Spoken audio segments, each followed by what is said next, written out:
Religion was always a means to an end. Mom would take us to church offering free discarded fruits, vegetables so she could make a fruit salad or stew to get us through the next week. More times than not, we'd get home, start taking off our only good clothes, and she'd say, "Don't you buy anything they tell you." That pastor didn't know shit about the Bible.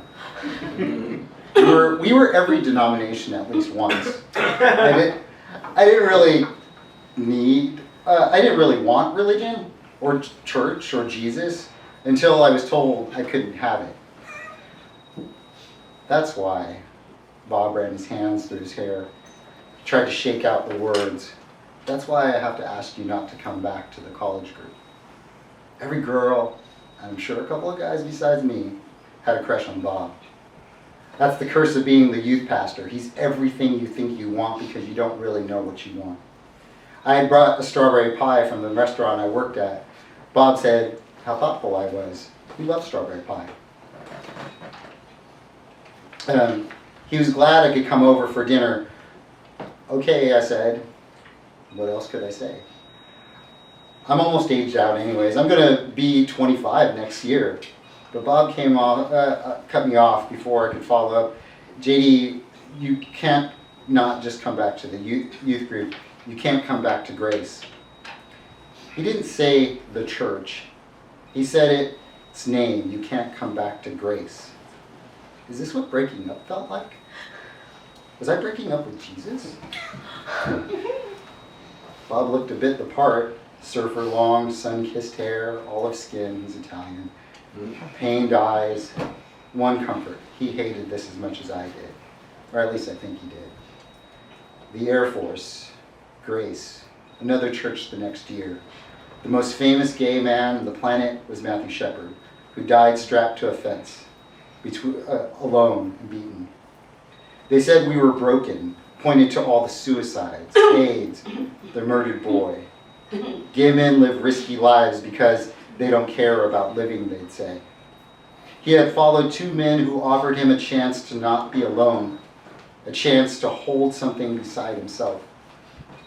I got off work early, showered, changed twice, touched up the whipped cream around the edges of the pie. I knew it wasn't a date, but I wanted it to be. I wanted Bob to say he understood how alone I must have felt, and he and Jesus loved me. Oh, I could feel myself breaking. But I couldn't there, not in front of him. I'm going to go. Keep the pie. Who could I call? My friend would say, I told you so. Religion is for idiots. My sister would say, how could they do this to her little brother? Jesus? Why? I'm in a tan Camry. The driver's window is open because my brother broke the window. Why? It's so dramatic. The crying, the snot, my fingers gripping the wheel. Why? I'm losing it, sobbing, but thinking maybe Bob will come out and offer me some comfort, a hand on the shoulder, something. Nada. The porch light went out before the ignition went on. They called me pastor at Osan in Korea, Father T at Injalik. I led a nightly prayer at basic training.